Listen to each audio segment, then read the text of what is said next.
یہ جو جمعے کے دن سورہ کہف پڑھنے کی فضیلت ہے، تو یہ جمعے کی رات کو اگر کوئی پڑھ لے تو بھی یہ فضیلت حاصل ہو جائے گی۔ تو کیونکہ روایات میں جمعے کی رات کا بھی تذکرہ ملتا ہے اور جمعے کا بھی تذکرہ ملتا ہے۔ الحمدللہ الذی، تمام تعریفیں اس اللہ کے لیے ہیں، انزل علی عبدہ الکتاب، جس نے اپنے بندے پر کتاب کو نازل کیا، ولم یجعل لہ عوجا، اور اس کتاب میں اس نے کوئی کجی نہیں رکھی۔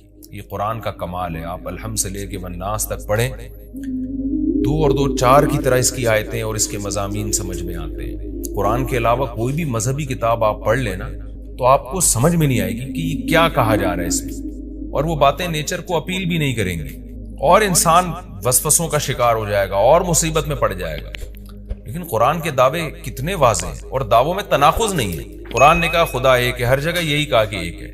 محمد صلی اللہ علیہ وسلم کو کہا کہ نبی ہیں، بشر ہیں نبی ہیں، تو بشریت کو ثابت کیا قرآن نے۔ جہاں نبی صلی اللہ علیہ وسلم سے اوٹ پٹانگ معجزوں کا مطالبہ کیا گیا تو بتا دیا گیا میں بشر ہوں۔ ایک ہی دعویٰ رہا ہے مسلسل شروع سے آخر تک، اور آخری نبی ہونے کا جب دعویٰ کیا گیا تو آخری ہی، یہ نہیں کہ پھر قرآن میں اشارے دے دیے ہوں کہ کوئی اور نبی بھی آئے گا۔ تو تناقض نہیں ہے قرآن میں۔ نماز کو فرض کیا تو نماز فرض ہے۔ تو یہ جتنے مضامین، پھر اخلاقیات کی جو تعلیم دی وہ تعلیم سیم ہے۔ تو یہ ہے کہ عوج نہیں ہے، بالکل نیچر کو اپیل کرنے والی دو اور دو چار کی طرح صاف ستھری باتیں ہیں قرآن مجید میں۔ یہ خود قرآن کا ایک بہت بڑا معجزہ ہے۔ آپ کبھی بھی کسی جھوٹے آدمی کو جب سنیں گے نا، اس کی باتوں میں ٹکراؤ بہت ہوگا۔ میں ایک دفعہ تحقیق کر رہا تھا، یہ منکرین حدیث جو ہیں، جنہوں نے کہا، دعویٰ کیا کہ حدیث حجت نہیں ہے، تو ہمارے شیخ حضرت مفتی رشید احمد صاحب رحمہ اللہ تعالی نے اصل الفتاویٰ کی دوسری جلد میں ان کے خلاف بہت کچھ لکھا ہے۔ تو اس میں ایک بڑی دلچسپ بات یہ تھی کہ جب یہ منکرین حدیث کا جو بانی ہے نا، پرویز نام تھا اس کا، پورا نام اس وقت ذہن میں نہیں ہے، تو اس کی کتابوں سے حضرت نے تناقض نکالا۔ مفتی رشید احمد صاحب رحمۃ اللہ علیہ نے تناقض کیا نکالا؟ ایک جگہ لکھ رہا ہے کہ حدیث حجت نہیں ہے، دوسری جگہ لکھ رہا ہے کہ حدیث حجت تو ہے لیکن جن ذرائع سے ہم تک پہنچی وہ ذرائع حجت نہیں ہے، اور ایک جگہ لکھ رہا ہے کہ حدیث حجت بھی ہے لیکن صرف نبی صلی اللہ علیہ وسلم کے دور تک کے لیے حجت ہے، ہمیشہ کے لیے حجت نہیں ہے۔ تو ایسے کئی تناقض۔ تو اس میں حضرت نے لکھا کہ اس سے پتہ چلتا ہے کہ یہ بیچارہ خود اس کو پتہ نہیں ہے کہ یہ اس کا دعویٰ کیا ہے، یعنی اس سے صاف واضح ہوتا ہے کہ ان کا مقصد صرف اور صرف ہمیں اسلام سے ہٹانا ہے، اور حدیث کو مشکوک قرار دے کر، کیونکہ زیادہ تر جو قوانین ہمیں اسلام کے ملتے ہیں وہ تو قرآن میں بہت کم ملتے ہیں، وہ تو احادیث میں ملتے ہیں۔ قرآن تو زیادہ تر عقیدے کی بات کرتا ہے، آخرت کے تصور کو ہماری نظروں میں اجاگر کرتا ہے، اخلاقیات سکھاتا ہے، مسائل، فقہی مسائل، وہ تو زیادہ تر احادیث میں ہے، اسلامی قانون جسے ہم کہتے ہیں۔ تو مقصد اس کا یہ ہے کہ اسلامی قانون سے کسی طرح لوگوں کو ہٹایا جائے۔ تو جیسے جس وقت بن پڑی وہ دعویٰ اس نے کر دیا۔ کبھی مجلس دیکھی کہ یار اس وقت یہ دعویٰ کرنا زیادہ مناسب ہے کہ حدیث حجت تو ہے لیکن جن ذرائع سے پہنچی وہ ذرائع قابل اعتماد نہیں ہے، تو وہاں اس نے یہ دعویٰ کر دیا۔ تو جھوٹا آدمی کسی ایک بات پہ ٹکتا نہیں ہے۔ آپ مرزا غلام احمد قادیانی کے دعووں کو دیکھ لیں، اس کی کتابوں میں کہیں وہ لکھتا ہے کہ میں نبی نہیں ہوں، میں تو امام ہوں، اور کہیں لکھتا ہے کہ میں، شروع میں اس نے یہ دعویٰ کیا تھا کہ میں نبی نہیں ہوں، میں امام مہدی ہوں، پھر اس نے دعویٰ کیا میں حضرت وہی عیسیٰ علیہ الصلوۃ والسلام جو مسیح موعود وہ ہوں۔ اس کی کتابوں میں اتنا ٹکراؤ ہے، وجہ اس کی ہے کہ باطل کا ایک ہدف ہوتا ہے، تو وہ دیکھتا ہے کہ جیسا دیس ویسا بھیس۔ جیسے اس کا ہدف ہوتا ہے شہرت، دولت، اور یا لوگوں میں پھوٹ ڈالنا، یا کوئی منصب حاصل کرنا کسی سے، تو وہ پھر دیکھتا ہے کہ جس وقت جو طریقہ اس کو سوٹیبل لگتا ہے نا، وہ وہی طریقہ اختیار کر لے۔ تو ہر باطل میں یہ ہوتا ہے۔ آج بھی ہم دیکھتے ہیں جو اہل باطل ہوتے ہیں وہ کسی ایک بات پہ ٹکتے نہیں ہیں۔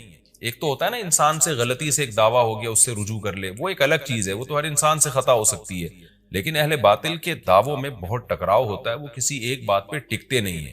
آج بہت سارے اسکالرز ایسے ہیں کہ آپ جب ان کی تقریریں سنیں گے یا ان کی کتابیں پڑھیں گے تو انہیں بہت ٹکراؤ نظر آئے گا۔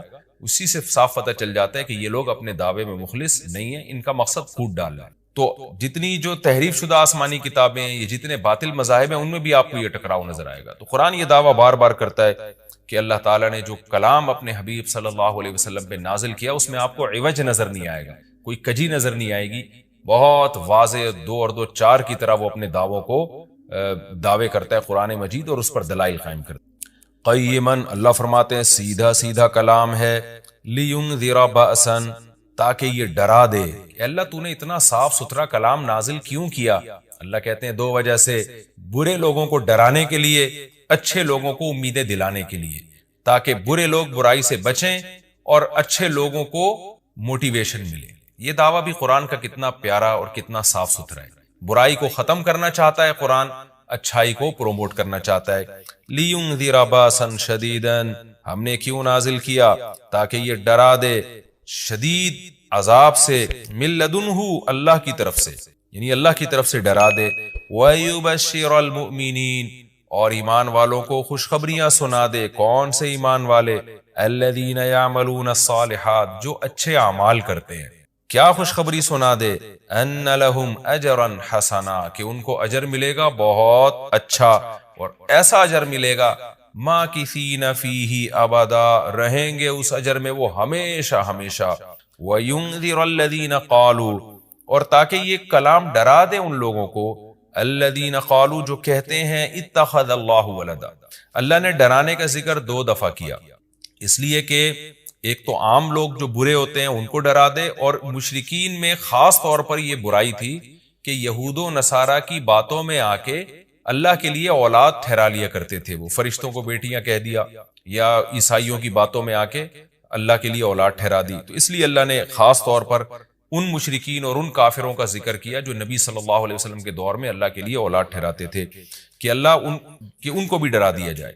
وَيُنذِرَ الَّذِينَ قَالُوا، اور ڈرا دے ان لوگوں کو جو کہتے ہیں اتخذ اللہ ولدا، کہ اللہ نے ٹھہرا لی ہے اولاد۔ سورہ کہف بھی مکی صورتوں میں سے ہے نا، تو اس میں بھی توحید کا مضمون بہت ہوگا۔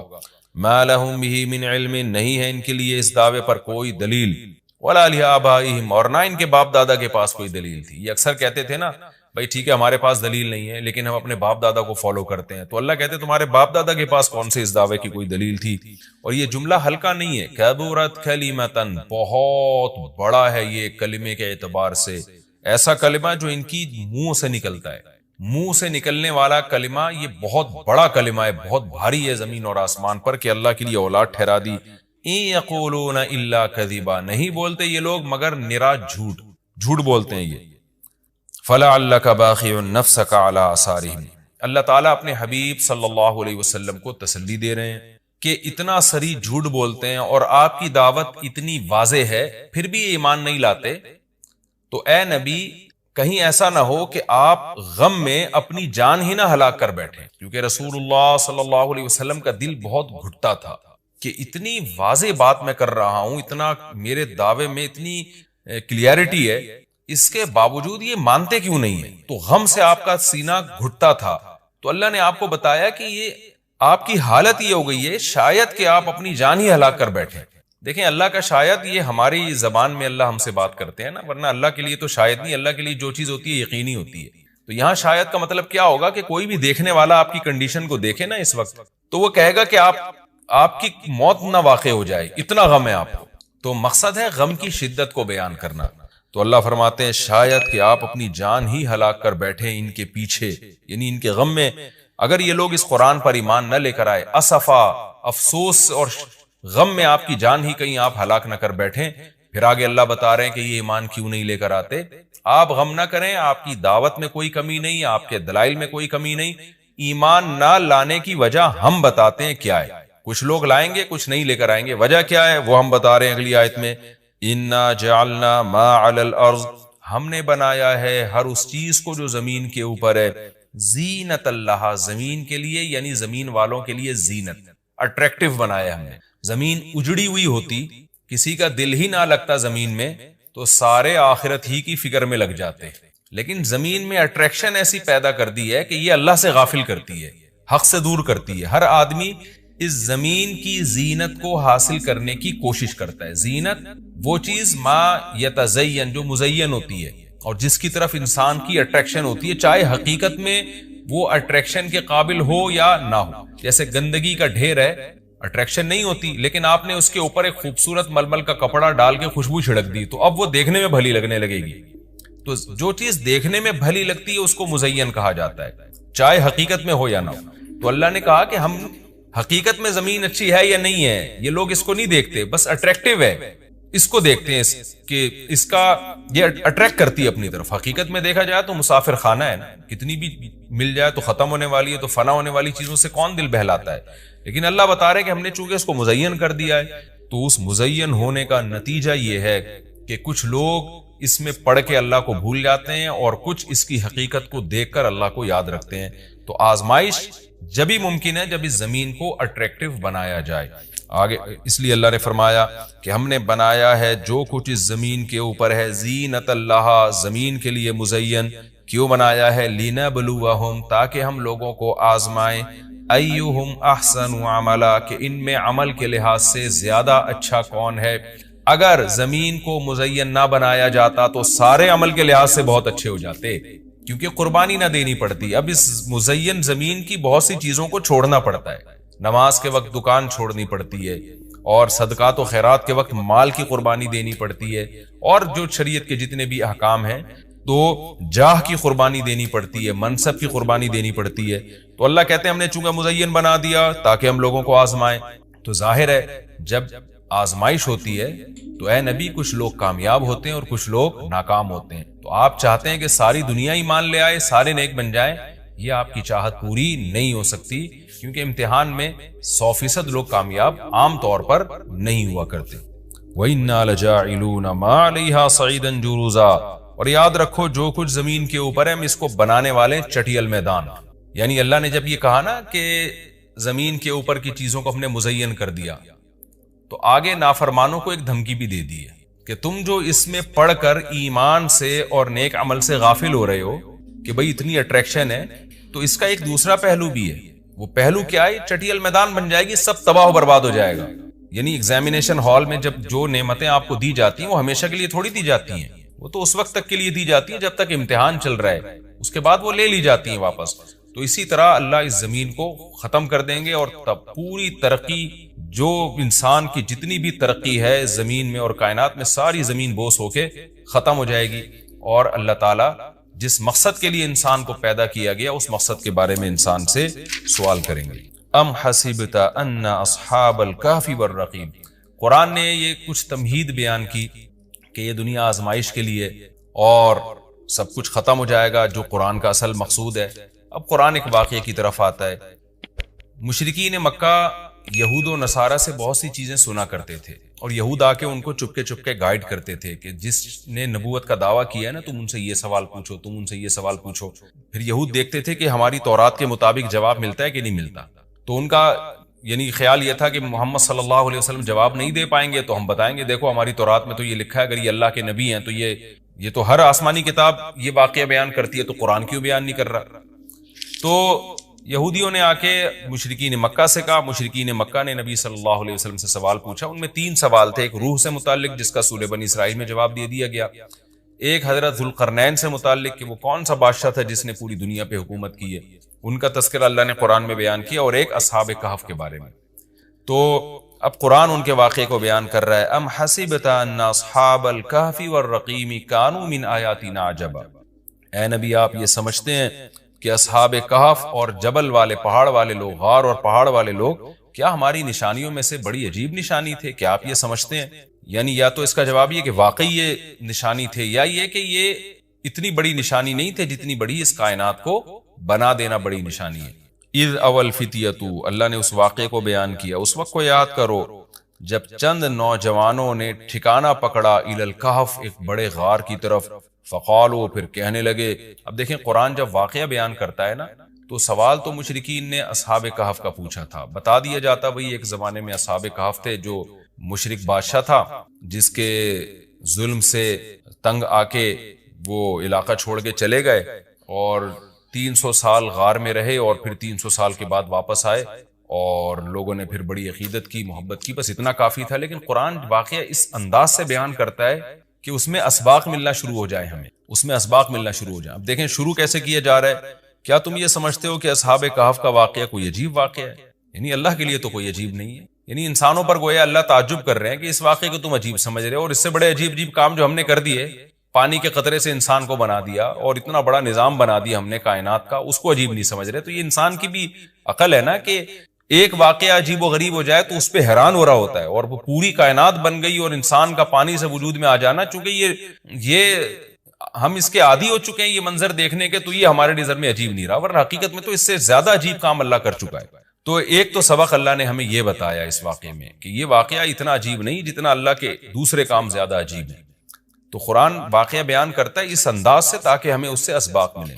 اذا والفتیۃ الی الکہف، نوجوانوں نے غار میں پناہ لی. فقالوا ربنا، اور کیا کہنے لگے، اے ہمارے رب، آتنا من لدنک رحمہ، تو دے ہمیں اپنی طرف سے رحمت، اور حیئ لنا من امرنا رشدا، ہمارے معاملے میں کوئی رشد کا انتظام کر دے، یعنی درستگی کا انتظام کر دے. اس میں کیا سبق ملتا ہے کہ جو مشرک بادشاہ تھا، کافر بادشاہ تھا، چند نوجوان اسلام لے کر آئے، اللہ کے برحق دین کو قبول کیا.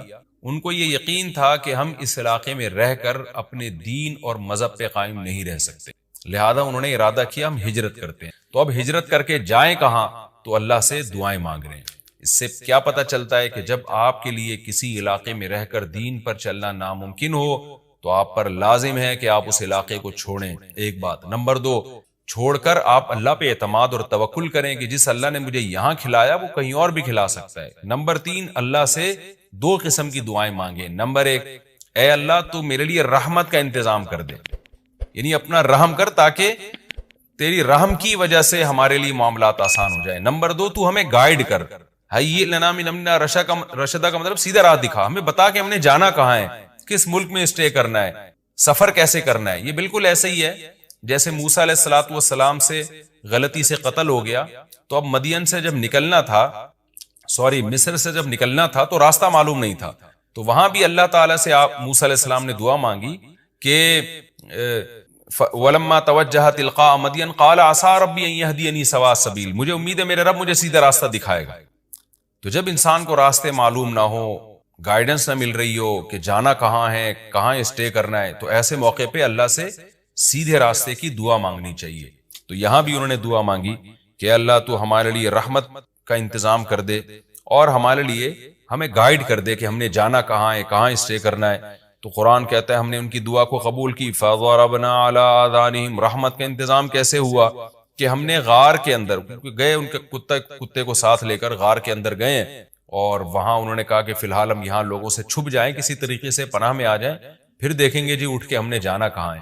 تو قتل کے خوف سے نکلے اور غار میں جا کے آرام کیا. تو اللہ کہتے ہیں ہم نے ان کے کانوں پہ پردہ ڈال دیا، سلا دیا گہری نیند، سنین عددا، کئی سال تک. ثم بعثناہم، پھر ہم نے ان کو جگایا، لنعلم ای الحزبین، تاکہ ہم دیکھیں، جس کا نتیجہ یہ نکلا کہ ہم یہ دیکھنا چاہتے تھے ان دونوں میں سے کون سا فریق ایسا ہے احصیٰ لما لبثوا امدا، جو مدت کے اعتبار سے زیادہ کاؤنٹ کرنے والا ہے اس مدت کو، لما لبثوا، جس مدت تک یہ لوگ ٹھہرے.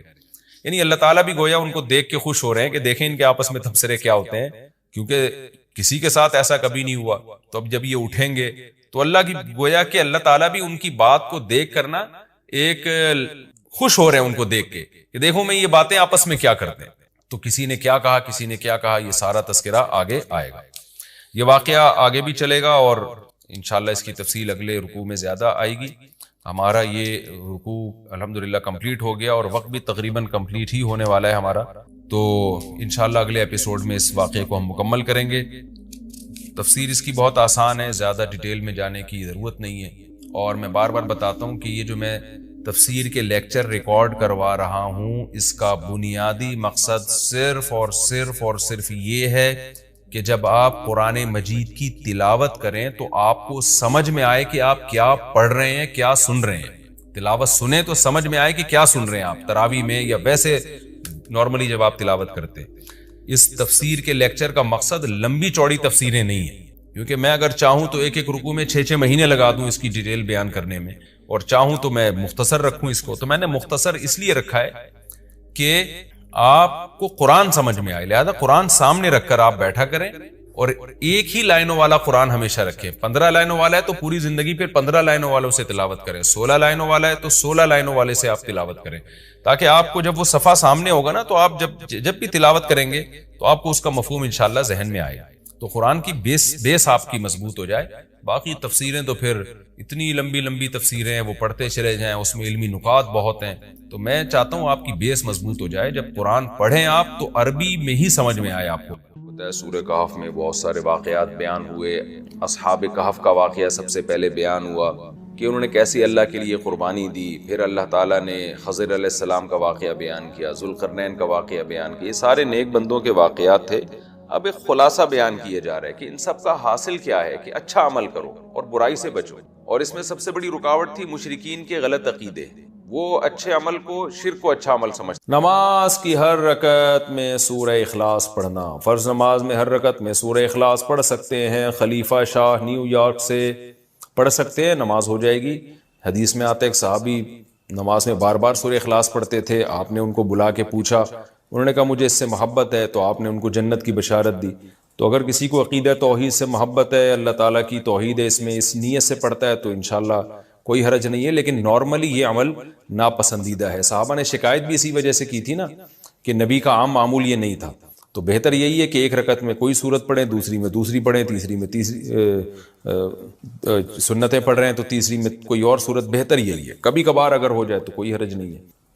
عصر سے پہلے نفل نماز کا حکم، عائشہ صاحبہ نیو یارک سے پوچھتی ہیں عصر سے پہلے نفل نماز پڑھ سکتے ہیں؟ پہلے جتنی چاہیں پڑھیں، بعد میں نہیں پڑھ سکتے۔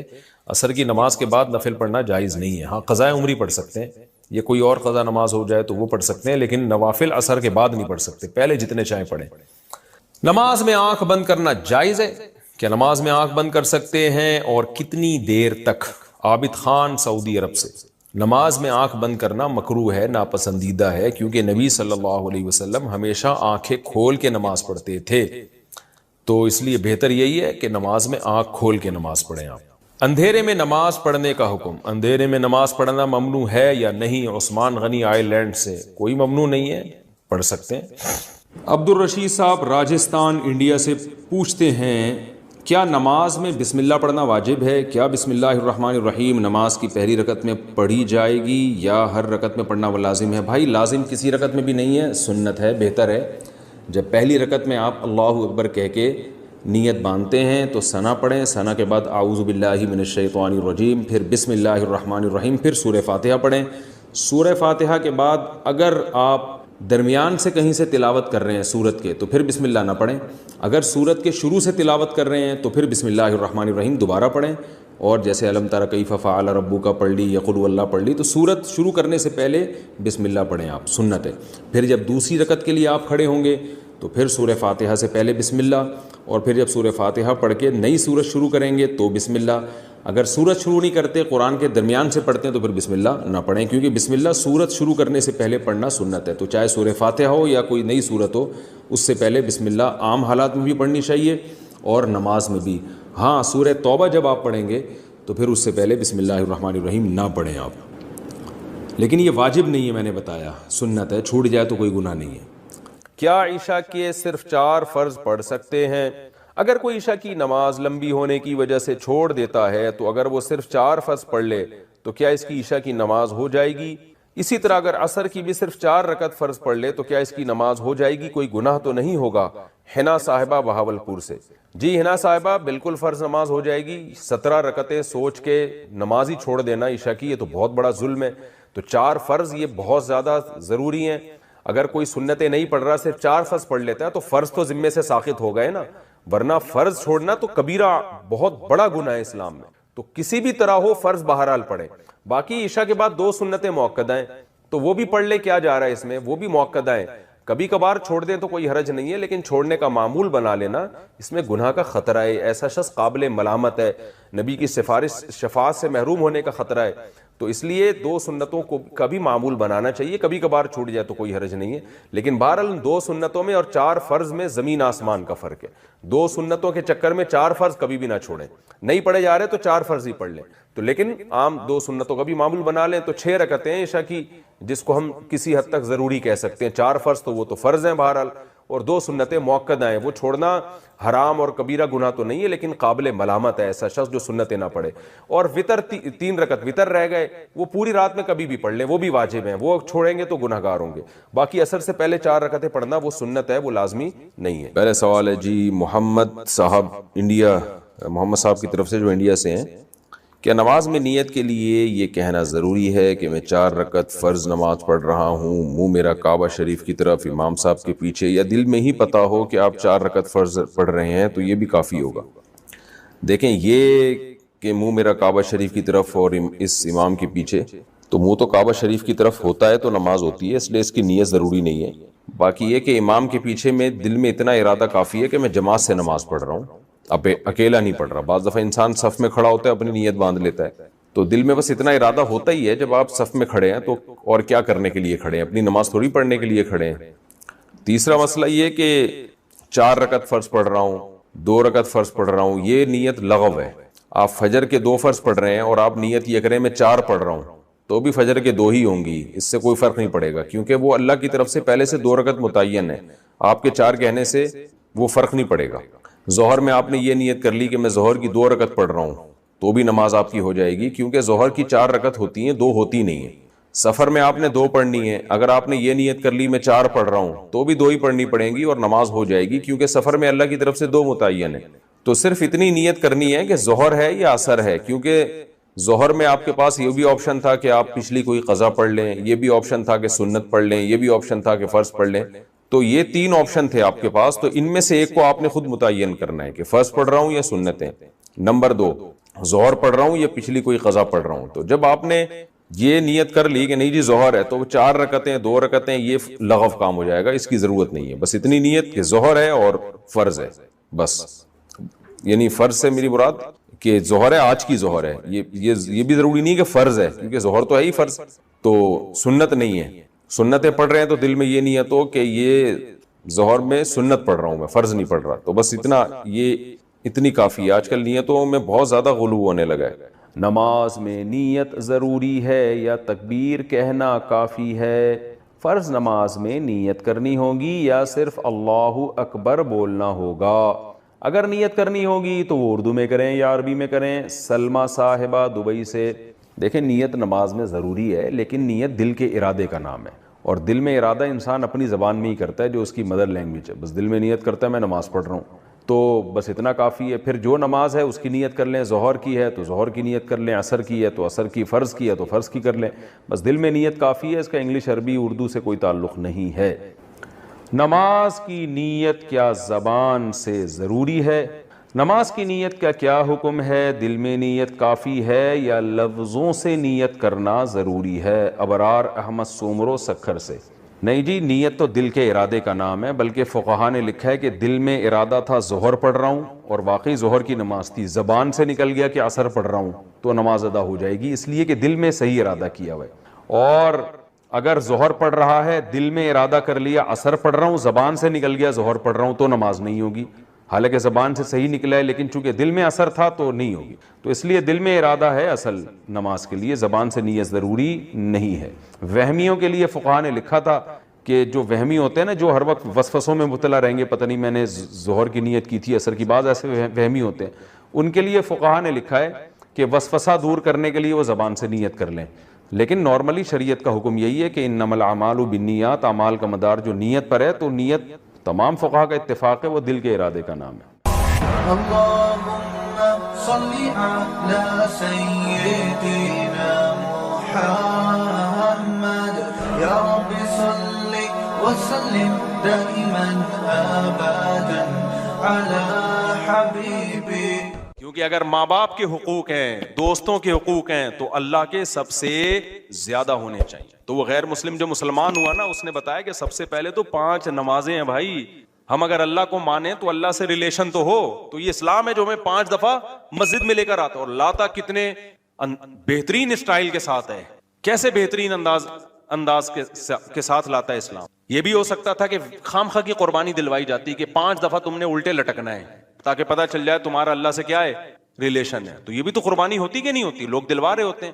فوج میں نا، جب ہم جو NCC کی ٹریننگ کی ہے نا کالج میں، تو وہ فوجی صوبے دار ہمیں ٹریننگ دیتے تھے، تو وہ یہ ثابت کرنے کے لیے کہ میں آفیسر ہوں، بعض دفعہ خام خواہ میں ڈنڈ پہ لو بیٹھ کے، چلو بھائی، اب فوجیوں میں ہوتا ہے نا، تاکہ آفس کے آرڈر کو فالو کرنے کا جذبہ پیدا ہو، اب ڈنڈ پیل رہے ہیں، ہمیں پتا تھا بھائی یہ ڈپس لگانے پڑیں گے آپ کو، ٹھیک ہے نا، وہ کہتا ہے جب کھڑے ہو کر دوبارہ لگاؤ، تو یہ سکھایا جاتا ہے فوجیوں قربانی کا جذبہ پیدا کرنے کے لیے۔ تو اللہ میاں ایسے بھی کر سکتے تھے کہ بس الٹے لٹک جاؤ، ٹھیک ہے نا، 5 ٹائم قربانی دلوائی ہے، لیکن ایسے طریقے سے دلوائی ہے کہ اس میں ہمیں روحانی سکون ملے، اس میں ہمارا اللہ سے ریلیشن قائم ہو, اس میں ہمیں لطف اور مزہ آئے, ہماری دنیا بھی سدھر جائے. اس سے ہمیں حکم دیا سب سے پہلے فجر کی نماز رکھی تاکہ مسلمان صبح دیر سے اٹھنے والی قوم نہ بنے.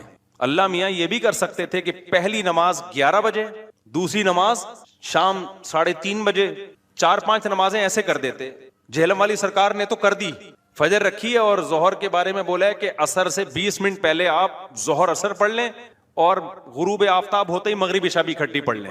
تو یہ عملی طور پر 2 نمازیں ہوئی ہیں, ٹھیک ہے نا. 5 نمازوں کا مطلب ہوتا ہے اپنی تمام مصروفیات کو دوبارہ سے فارغ کر کے نماز کے لیے آنا. ظہر میں آپ سارے کام چھوڑ کے آتے ہو, پھر واپس چلے جاتے ہو, پھر عصر میں الگ سے آتے ہو, پھر واپس چلے جاتے ہو, پھر مغرب میں الگ سے آتے ہو, پھر واپس چلے جاتے ہو, پھر عشاء میں الگ سے آتے ہو. یہ 5 دفعہ قربانی دلوائی جا رہی ہے. اگر اس طرح سے نمازیں اکٹھی کرنے کا اسلام میں حکم ہوتا تو 3 دفعہ قربانی ہوتی, 5 دفعہ قربانی نہیں ہوتی. دیکھو ہم ظہر سے پہلے 4 سنتیں پڑھتے ہیں اور 4 فرض پڑھتے ہیں. ان سنتیں پڑھنے میں کوئی قربانی ہوتی ہے ہمیں؟ اس لیے کہ تو نماز کے لیے آئے ہوئے ہیں نا. تو اگر ہم 4 فرض کے ساتھ 4 عصر بھی پڑھ لیں تو عصر کی قربانی تھوڑی ہی پھر یہ. تو 5 نمازوں کا مطلب ہی 5 ٹائم پہ آنا ہے. اس میں شاپنگ واپنگ ہی تو رکاوٹ بنتی ہے, اور آپ نے شاپنگ کے لیے کہہ دیا ہے اہل حدیث. حالانکہ اہل حدیث یہ مانتے نہیں ہے, لیکن یہ اس کی عادت ہے جہلم والی سرکار کی کہ کسی بھی مسلک میں کوئی بھی الٹا فتویٰ دے رہا ہوگا نا تو اس الٹے مولوی کو لا کے ہائی لائٹ کر کے مسلک کو بدنام کرنا. تو ایک اہل حدیث کا وہ چلایا کہ ایک اہل حدیث کہتے ہیں کہ میں جب 12:30 بجے شاپنگ کے لیے جاتا ہوں نا اپنی بیوی کو لے کے, تو 12:30 بجے ظہر کے ساتھ کیا پڑھ لیتا ہوں. یہ جہلم والی سرکار کا کلپ میں نے خود اپنے کانوں سے سنا ہے کہ 12:30 یا 12 بجے جیسے ہی ظہر کا وقت داخل ہوا تو ظہر کے ساتھ فوراً کیا پڑھ لیتا ہوں, عصر. حالانکہ قرآن میں سورہ نور اللہ کیا کہتے ہیں, رجال لا تلہیہم تجارت ولا بیع عن ذکر اللہ واقام الصلاۃ. مسجدوں میں ایسے لوگ ہوتے ہیں کہ ان کو تجارت اللہ کی یاد اور نماز سے غافل نہیں کرتی, بزنس ہی اللہ کی یاد. اور اللہ فرماتے ہیں مسجدوں میں ہوتے ہیں. پتہ چلتا ہے کہ کہاں آگے پڑھنی ہوتی ہے, جماعت سے بھی اور اپنے ٹائم پہ بھی. اور اسی شاپنگ کو آپ نے ذریعہ بنا لیا 2 نمازیں اکٹھی کرنے کا, اثر گول کر دیا آپ نے. یہ ہے تفقہ اور بصیرت, سمجھتے ہو. اور اس نماز کا اجر خراب کیا ہے جس کی سب سے زیادہ تاکید قرآن بیان کر رہا ہے. تو خیر, تو کیسا ریلیشن ہے, جلدی سے بات کو سمیٹ کے میں ختم کرتا ہوں. سب سے پہلے اللہ کیا کہتا ہے, مسلمان اپنے مسلم ہونا ثابت کرنے کے لیے کہ میرا اللہ سے ریلیشن ہے, اللہ نے کہا کہ 5 ٹائم نماز پڑھنی پڑے گی. اور یہ 5 ٹائم نماز کیوں رکھی ہے پتہ ہے آپ کو؟ کیونکہ وقت میں بہت بڑی تبدیلی ہوتی ہے. اللہ کہتے ہیں جب بھی اس کائنات میں بڑی تبدیلی ہوگی تو سب سے پہلے میرے سامنے سجدہ کرو گے, اس کے بعد اپنے کاموں میں لگو گے. تبھی تو قرآن کہتا ہے اقیم الصلاۃ لدلوک الشمس الی غسق اللیل, نمازوں کو قائم کرو دلوک شمس, سورج ڈھلکنے کے وقت, الی غسق اللیل, اور راتوں کے اندھیروں میں. تو غسق اللیل میں 2 نمازیں آ گئیں, مغرب اور عشاء. یہ دونوں رات کی نمازیں ہیں, لیکن ان دونوں کے اوقات میں بڑا فرق ہوتا ہے. مغرب میں فل اندھیرا نہیں ہوتا لیکن روشنی بھی نہیں ہوتی, بہت زیادہ وقت میں تغیر ہو جاتا ہے. اور غسق جو ہے لیل جب انتہائی درجے کی ہوتی ہے تو وہ عشاء کا وقت جب بالکل کیا ہو جاتا ہے, اندھیرا. آگے اللہ کہتے ہیں وقرآن الفجر, اور پھر فجر کا وقت بالکل ڈفرینٹ ٹائم ہوتا ہے. مغرب کا وقت باقی اوقات سے بالکل مختلف ہے. سورج ڈھل گیا, غروب ہو گیا, لیکن ابھی روشنی ہے, اندھیرا شروع نہیں ہوا. پھر گھپ اندھیرا ہو گیا. یہ کیا ہے؟ یہ بڑا تغیر ہو رہا ہے زمین کے اندر. تغیر سمجھتے ہو, تبدیلی, چینجنگ. آسان لفظ استعمال کرنا چاہیے مجھے بھی. بڑی چینجنگ آ رہی ہے ٹائمنگ میں, اور اس سے انسان کے جذبات میں اور احساسات میں بڑا فرق پڑتا ہے. ظہر کا تو فجر کا وقت بالکل ڈفرینٹ ہے, ابھی دن طلوع ہونے والا ہے. پھر سورج ہوتے ہوتے جب ڈھلکتا ہے نا بالکل بلندی پہ پہنچ کے, تیز تپتی ہوئی دھوپ ہوتی ہے جس کو اللہ دلوک شمس کہہ رہے ہیں. دلوک کہتے ہیں ڈھلکنا. تو سورج کا جو ڈھلکنا ہے نا, بلندی پہ جا کے لڑکنا نیچے, اس کو کیا کہتے ہیں؟ اس میں اللہ نے 2 نمازوں کا ذکر کر دیا, ظہر اور عصر. اس لیے کہ دلوک جو معتد بھی ہوتا ہے, گاڑی اردو پھر استعمال کر رہا ہوں, معتد بھی قابل ذکر دلوک, وہ ایک عصر میں ہوتا ہے, ایک ظہر میں ہوتا ہے. میں نے وہ کلپ ریکارڈ کروایا تھا نا عاقب سعید کو کہ 5 نمازیں اپنے ٹائم پر ہیں, اور یہ قرآن کی عیسائی سے ثابت ہے کہ نمازوں کے 5 ٹائم ہیں, 3 ٹائم کی نمازیں قرآن میں نہیں ہیں. تو اس پہ میں نے کہا تھا کہ دلوک شمس ہے نا, سورج کا ڈھلکنا, تو معتد بھی ڈھلکنا, قابل ذکر ڈھلکنا ایک ظہر کے وقت ہوتا ہے, ایک عصر کے وقت. کیونکہ عصر کے وقت 45 پہ آ جاتا ہے اور ظہر کے وقت بلندی پہ جا کے ڈھلکتا ہے. تو اس کے نیچے کے لوگوں کے کمنٹس آئے ہوئے تھے کہ اگر قرآن کا یہ مطلب ہے ڈھلکنے کے وقت, تو پھر تو ہر وقت سورج ڈھلک رہا ہے. سمجھ میں آیا پاگل کسے کہتے ہیں؟ یہ ہے مجتہدین، یعنی ان کا دعویٰ یہ تھا کہ 3 وقت ہیں نماز کے قرآن میں، ظہر ہے اور عشاء ہے اور فجر ہے. تو 3 وقت سے یہ ثابت کرنا چاہتے ہیں کہ ظہر اثر ملا کے پڑھ لو اور مغرب عشاء ملا کے پڑھ لو. اصل میں 3 ٹائم ہے. یہ غلط ہے. دلوک شمس کا لفظ ہے قرآن میں، اور دلوک سے مطلق دلوک مراد ہے، اور مطلق سے فرد کامل مراد ہوتا ہے. جو معتد بھی، دیکھو فرد کامل کو میں مثال سے سمجھاتا ہوں. پہلے میں یہ جنہوں نے اعتراض کیا نا اٹھ پٹانگ قسم کا، ان کے اعتراض کا جواب دوں. یہ کہتے ہیں ہر وقت، واقعی ہر وقت تو دلوک ہو رہا ہے، لیکن اس کا تو کوئی بھی قائل نہیں ہے. ایسے تو 1 کروڑ نمازیں ہو جائیں گی. ابے سورج بلندی پہ جا کے جب تک پورا غروب نہیں ہوتا تو ہر سیکنڈ ڈھلک ہی رہا ہے نا، تو کیا ہر سیکنڈ میں نماز پڑھیں گے؟ تو ظاہر ہے قرآن وہ بات کرے گا جو انسانوں کے فہم کے مطابق ہوں گی. تو اس سے صاف پتہ چلتا ہے وہ ڈھلکنا مراد ہے جو قابل ذکر ڈھلکنا ہو. تو قابل ذکر ڈھلکنا جس کو اصطلاح میں کہتے ہیں معتد بھی ڈھلکان، وہ جب ہے جب بلندی پہ جا کے پہلی دفعہ ڈھلکنا شروع ہو اور پھر 45 کے زاویے پہ آ جائے. اس سے زیادہ ڈھلکان والی نماز حدیث سے ثابت بھی نہیں ہے. نہیں آئی میرا خیال ہے بات؟ تو مطلق سے فرد کامل مراد ہوتا ہے. اس کو میں مثال سے سمجھاتا ہوں. دیکھو میں آپ سے کہتا ہوں چائے لے کر آؤ، آپ برف ڈال کے ٹھنڈی چائے لے آئے. میں کہوں گا یہ کیا لے آیا؟ آپ کہیں آپ نے بولا تھا گرم چائے لاؤ. میں بولوں گا جب میں نے چائے کا لفظ مطلق بولا ہے، اس کے ساتھ کوئی گرم یا ٹھنڈے کی قید نہیں لگائی، تو اس سے فرد کامل ہی مراد ہوتا ہے. کامل فرد چائے کا کیا ہے؟ کامل درجے کی چائے کیا ہے؟ جو گرم ہوتی ہے، درمیانی درجے کا میٹھا ہوتا ہے اور مناسب سی پتی ہوتی ہے. میں نے آپ سے کہا چائے لے کر آؤ، آپ 6 چمچ زہر بنا کے نا پتیوں کے ڈال کے لے آئے. اور سب میں نے کہا یہ کیا لے کر آیا ہے؟ آپ کہہ رہے ہیں آپ بول رہے ہیں چائے. میں کہا بھائی تو زہر بنا دی. تو آپ بولو آپ نے یہ تھوڑی کہا تھا نارمل چائے، آپ نے تو چائے بولا تھا. تو چائے میں تو کوئی بھی چائے. سمجھ میں آ رہی ہے بات کہ نہیں آ رہی؟ یہ چیزیں اصول فقہ میں پڑھی جاتی ہیں جو آج کل کے اسکالرز نے نہیں پڑھی. تبھی قرآن و حدیث کا مطلب بھی ان کو سمجھ میں نہیں آتا. تو المطلق اذا اطلق یراد به الفرد الکامل، یہ اصول فقہ کا مسئلہ ہے اور لغت کا بھی مسئلہ ہی ہے. قاعدہ ہے، ضابطہ ہے کہ جب بھی کوئی لفظ علی الاطلاق بغیر کسی قید کے بولا جائے گا تو فرد کامل مراد ہوتا. اکمل نہیں، اکمل کا مطلب بہت اوپر کی زعفران والی چائے، نہ فرد کامل جو ناقص نہ ہو. زعفران والی چائے لے آؤ گے پھر بھی برا لگے گا. آپ بولو گے بھائی مفتی صاحب آپ نے چائے بولا تھا اور کہا تھا کہ فرد کامل مراد ہوتا ہے، تو میں اس میں زعفران ڈال کے لے آیا. اب میں پتہ نہیں زعفران پیوں نہیں پیوں یار، تو کیا کر کے لے آیا؟ میں تو کامل نہیں، میں تو اکمل. تو میں بولوں گا قاعدہ یہ ہے کہ مطلق جب بولا جاتا ہے تو نارمل جو کامل ناقص نہ ہو، اکمل مراد نہیں ہوتا اس سے. سمجھتے ہو؟ تو یہ قاعدے قرآن و سنت پہ بھی جاری ہوتے ہیں، کیونکہ اللہ میاں نے بھی تو کلام کیا ہے نا، نبی نے بھی تو کلام کیا ہے. تو نبی کے کلام میں بھی وہی لغت کے قاعدے چلیں گے جو عام قاعدے ہیں. سمجھتے ہو گے نہیں سمجھتے؟ تو اب دیکھو قرآن کہہ رہے اقیم الصلاۃ لدلوک الشمس، سورج کے ڈھلکنے کے وقت. تو ڈھلکنے سے فرد کامل جو کامل درجے کا ڈھلکنا ہے، تو کامل درجے کا ڈھلکنا ایک جب بالکل بلندی پہ جا کے ڈھلکنا شروع ہوتا ہے، اس کو کہتے ہیں ڈھلکنا، پہلی دفعہ جب ڈھلکنا. اور دوسرا جب 45 کے زاویے پر جو عصر کے قریب کا ٹائم ہے جس میں سورج میں تغیر پیدا ہونا شروع ہو جاتا ہے، تو یہ ڈھلکنا ہے. تو اب جب بھی زمین میں کوئی نیا ٹائم داخل ہوتا ہے نا، تو اللہ کہتے ہیں کیا کرنا ہے؟ سب سے پہلے اللہ کا شکر. تبھی علماء نے اصول فقہ کی کتابوں میں لکھا ہے کہ نمازوں کے جو اوقات ہیں نا یہی نماز کا سبب ہے. سمجھتے ہو؟ اللہ میاں نے نمازوں کے اوقات کو نماز کا سبب بنا دیا. اب اس بات کو بھی سمجھو، اصل میں نماز کا سبب ہے اللہ کے احسانات. نماز جو ہم پڑھتے ہیں اس کا اصل سبب کیا ہے؟ اللہ کے احسانات. اب اللہ کے احسانات تو 24 گھنٹے ہیں، تو کیا 24 گھنٹے پڑھتے رہیں؟ ظاہر ہے اس میں حرج ہے. تو اللہ میاں نے کیا کیا؟ اللہ میاں نے بولا دیکھو شریعت کا ایک اصول ہے.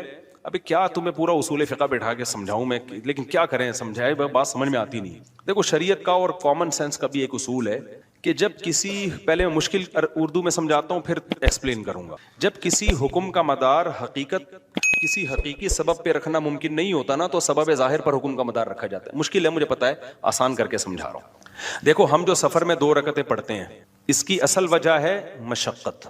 کیوں ہم 2 رکعتیں پڑھتے ہیں؟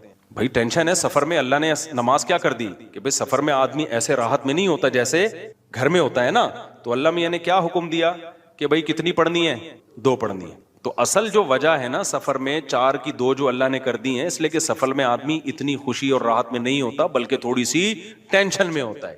لیکن اگر اللہ تعالیٰ یہ کہتے کہ ٹینشن ہی پر حکم کا مدار ہے تو یہ ٹینشن کم ہونے کے بجائے بڑھ جاتی. وجہ اس کی ہے کہ ہم سوچتے رہتے پتہ نہیں مجھے سفر میں ٹینشن ہو بھی رہی ہے کہ نہیں ہو رہی ہے. بعض دفعہ لوگ سفر میں گھر کی نسبت زیادہ خوش ہوتے ہیں. آپ جا رہے ہو جہاز میں یا ٹرین میں، بڑا مزہ آ رہا ہے، آدمی کو یار اللہ میاں نے تو کہا تھا ٹینشن کی، اب تو ٹینشن نہیں ہو رہی. تو وہمی تو ویسے ہی بڑھ جاتا وہمیوں کا پروگرام نا, وہ تو سارا جو 6 گھنٹے جس کا وضو نہیں ہوتا وہ یہ کیسے سوچے گا کہ مجھے ٹینشن ہو رہی ہے کہ نہیں ہو رہی. پھر اگر ہو رہی ہے تو کتنے کلو ٹینشن ہو رہی ہے. بعض دفعہ ہو رہی ہے لیکن آدمی کہتا ہے یار اتنی تو مجھے گھر میں بھی ہوتی ہے, یا ہو سکتا ہے نہیں ہوتی ہے. تو اسلام ان بکھیڑوں سے نکال کے اللہ میاں نے کیا کیا, بھائی سفر سبب ہے ٹینشن کا اور ٹینشن سبب ہے نماز کا. تو اصل سبب تو ٹینشن ہے, لیکن اگر ٹینشن پہ میں نے ڈال دیا نا مدار تو یہ ٹینشن کم نہیں ہوگی, بڑھے گی. لہذا سفر پہ ڈال دیا میں نے, اب سفر ہوگا تو چھوڑ دو, ٹینشن ہے یا نہیں وہ 2 پڑھا کرو. نہیں ہے بات, میرا خیال ہے. تو یہ ٹینشن سے بچانے کے لیے اللہ نے کہہ دیا اب سفر میں چاہے انجوائے بھی کر رہا ہوں نا آدمی تو بھی ہم کتنی پڑھتے ہیں, 2 پڑھتے ہیں. اور مقام پہ جتنی مرضی ٹینشن میں ہوں پھر بھی پوری 4 پڑھتے ہیں. تو یہ اصول, اور یہ دنیا میں بھی یہ اصول چلتے ہیں. سمجھتے ہو کہ نہیں سمجھتے؟ تو یہاں بھی اللہ نے کیا کیا, اللہ میاں نے فرمایا اصل میں تو تم پہ نماز فرض ہے. ہمارے حضرت کیا فرمایا کرتے تھے کہ جب بیٹھو تو 10 دفعہ استغفار, گناہوں کی معافی, 10 دفعہ درود شریف. پھر کیا کرنا ہے, یہ بہت اہم اس میں سبق ہے, اس لیے میں یہ بتا رہا ہوں کہ کیا یہ ہمیں نصیحت کرتے تھے. پھر کیا کرنا ہے, یہ مراقبہ کرنا ہے کہ جب تک کسی باغیچے سے جھاڑیوں کو صاف نہ کیا جائے, پھول بوٹے اس میں پیدا نہیں ہوتے, تو جب تک دل میں دنیا کے جو گٹر اور دنیا کے محبت کے جو گٹر ابل رہے, اس کو گٹر ہی کہا کرو. دنیا مردار کی محبت کی کیا یہ گٹر ہے. دنیا مردار کی محبت کے گٹر یہ جب تک بند نہیں ہوں گے اللہ کی محبت کے چشمے نہیں پھوٹیں گے. ایک ہی سوراخ سے گٹر کا پانی بھی نکل رہا ہو اور چشمہ بھی نکل رہا ہو, کبھی دیکھا آپ نے؟ بولو نا کیا ہو گیا بھائی, جس سوراخ سے چشمے نکلتے ہیں ان سے گٹر کے پانی نہیں نکلتے. اور جن سوراخوں سے کراچی میں تو الحمدللہ یہ مثال سمجھانے کی ضرورت ہی نہیں ہے, ہر سوراخ سے گٹر کا پانی نکل رہا ہے. تو کبھی آپ نے دیکھا چشمے ابلتے ہوئے کراچی میں؟ تو جس دل میں دنیا مردار کے گٹر کا پانی ابلتا ہو اس دل میں اللہ کی محبت کے چشمے نہیں پھوٹ سکتے. تو یہ حضرت فرماتے تھے یہ مثال سوچیں. کیوں سوچیں, آگے بتا رہا ہوں میں. پھر ایک اور مثال سوچیں, اور یہ ہمارے سب اکابر بتاتے رہے ہیں, صرف ہمارے حضرت کی بات نہیں ہے. دوسری کیا مثال کہ جب سفید کپڑوں کو نیل لگایا جاتا ہے اس میں چمک پیدا کرنے کے لیے, تو پہلے میل کچیل کو صاف کیا جاتا ہے. ڈائریکٹ نیل نہیں لگا دیا جاتا ورنہ عجیب سا لگے گا. پہلے اس کا میل اتارا جاتا ہے, اس کے بعد اس میں برائٹنس پیدا کرنے کے لیے, اٹریکشن پیدا کرنے کے لیے, اس گند اور میل کچیل کو دور کرنے کے بعد پھر اس کو نیل کے پانی میں ڈبویا جاتا ہے. پھر کیسا اجلا اجلا اور چمکتا ہوا نظر آتا ہے وہ. تو جب تک دل میں اللہ کے غیر کی محبت کا گند صاف نہیں ہوگا, اللہ کی محبت کے نیل سے دل چمکدار نہیں ہوگا. یہاں تک کھوپڑی شریف میں بات آ گئی ہوگی میرا خیال. پھر حضرت فرماتے تھے پھر اس کے بعد کیا کرنا ہے. ابھی تو یہ سوچنا ہے, سوچنے کے بعد کیا کرنا ہے. پھر اس کے بعد قبلہ رخ بیٹھ کے لا الہ الا اللہ کی ضرب لگانی ہے. آپ لوگ یہ کام نہ شروع کر دیں, وجہ میں بتاؤں گا آخر. لا الہ کرتے ہوئے کیا کرنا ہے, دائیں طرف سر کو لے کے جانا ہے, اور توجہ یہ کرنی ہے کہ دل سے لا الہ کا مطلب کوئی معبود نہیں, کوئی محبوب نہیں, کوئی بھی نہیں ہے. دل سے کیا کرنا ہے, سب کو نکال کے باہر الا اللہ. پھر واپس گردن کو لانا ہے اور دل پہ چوٹ مارنی ہے. کس کی؟ الا اللہ. لا الہ الا اللہ, لا الہ الا اللہ. کوئی نہیں ہے, صرف کون ہے؟ اللہ. تو اس کوئی نہیں میں نا یہ سارا گند نکالنا ہے. گاڑی بھی نہیں ہے, یہ بنگلہ بھی نہیں ہے, یہ پیسہ جس پہ رالیں ٹپکتی رہتی ہیں ہر وقت, اور کسی کو کوئی معشوق ہو اس کو بھی نکال دو اسی بہانے. موقع اچھا ہے, پاگل ہو رہا ہے اس کے پیچھے, اپنی صحت خراب کر رہا ہے, اپنا ایمان خراب کر رہا ہے. تو لا الہ دل سے باہر, الا اللہ صرف کون؟ اللہ. جو بار بار یہ ذکر ہوتا ہے نا, لا الہ الا اللہ, لا الہ الا اللہ, لا الہ الا اللہ, لا الہ الا اللہ, لا الہ الا اللہ. آہستہ آہستہ ذہن بننا شروع کہ میرا معبود اور میرا محبوب کون ہے؟ الا اللہ, بس اللہ ہے. اس پہ میرا خیال ہے کسی کو علمی لحاظ سے اشکال ہو سکتا ہے, بھائی اس حدیث, اس ذکر کا اور اس اسٹائل کا قرآن و سنت میں کوئی ثبوت, اس ذکر کا تو ہے لا الہ الا اللہ کا, اس اسٹائل کا تو کوئی ثبوت نہیں ہے. تو خوب سمجھ لیں کہ بطور علاج جب کوئی چیز کی جاتی ہے نا, اس کو تصوف میں شغل کہا جاتا ہے. ایک ہوتا ہے ذکر, ایک ہوتا ہے شغل. تو جو بطور علاج کے جو چیز کی جاتی ہے, مائنڈ بنانے کے لیے کی جاتی ہے, اس کے لیے ثبوت کی ضرورت